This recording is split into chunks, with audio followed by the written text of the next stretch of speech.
This is your quick start guide to teaching face-to-face online, part 1. In this first video, we'll cover kind of an introduction and some basic overall principles, and then subsequent videos we'll dig into some of the specifics. This is BB-8. My son William, who is 8 years old, named him call it it. This is a robot vacuum cleaner that my family bought a couple of weeks ago after the new puppy that we bought, who we thought did not shed, turns out to shed quite a bit. BB-8 came with 2 documents. One was a quick start guide and the other was the full user manual. The quick start guide said plug in the charger, sit the robot on it, wait for 4 hours, and then push start. And we did that, and we found that our floors were about 90% pretty clean. It did a great job. Where it did not do such a great job was in corners and along the edges of the wall. And after a couple of times through, I opened up the full user manual and discovered that there are all sorts of bells and whistles that get that last 10% to make the floors perfectly clean. Our goal for you is to give you the quick start guide. We want you to be able to push the start button on this as you move towards an online format. We want it to be good enough. If you don't get that extra 10% at the end that makes everything perfect, that is perfectly okay given the emergency nature of the situation that we are facing. So keep that as your mantra. Be good enough. And that's going to be the mantra for the rest of this presentation that has no bells or whistles.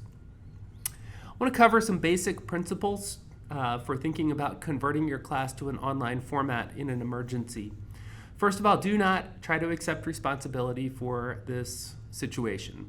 You're not responsible for the coronavirus. You don't really want to be teaching in an online format. You designed your class as a face-to-face class, not as an online class.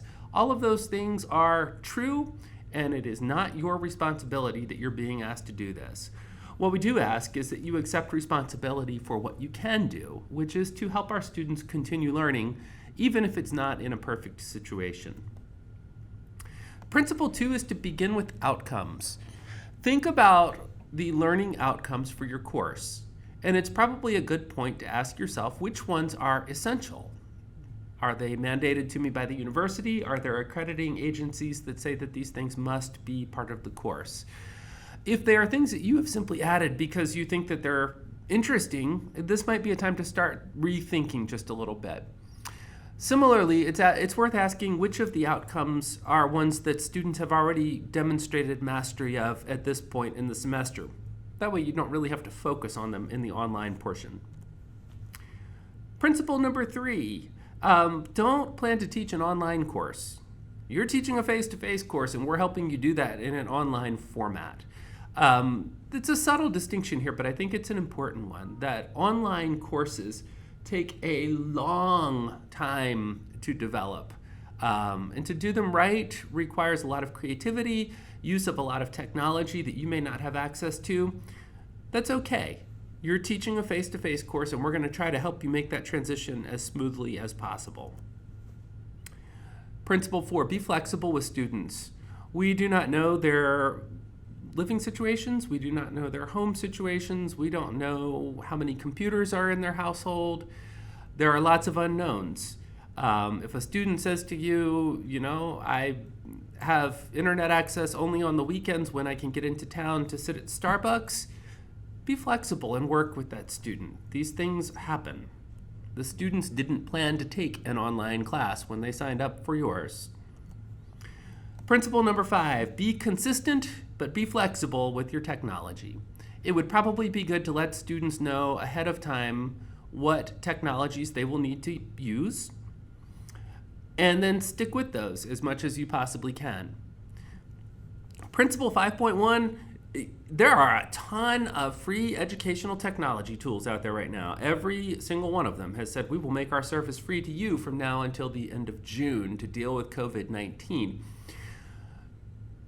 But resist that temptation. Our students are going to have a lot to adjust to over the next few months, and having to adjust to 6 different tools that essentially do the same thing, discussion, because 6 different professors all thought, ooh, that's cool, That's not a helpful thing for them. Much better to go with the less bells and whistles, but entirely functional Canvas discussions tool. Principle 6, be generous. Be generous to yourself. Cut yourself some slack if things don't work out exactly the way that you want them to. Cut yourself some slack if you try something with the technology and it bombs totally. Be generous with your students. They're going to be struggling, they're going to be trying. Final principle here, the importance of communication. Hopefully at this point you have already been in touch with your students to find out from them what resources they have available, what their living situations are like, all of those kinds of things. Now that we're actually at the time of an emergency, it's good to be in touch with them on a regular basis, keeping them up to date about what's happening, letting them know how you intend to communicate with them, letting them know how they should plan to communicate with you. I gave my students my cell number and said, if you need to, text me. I don't mind doing that. That's not an expectation, though. The important thing is to make clear to them how they should be communicating with you.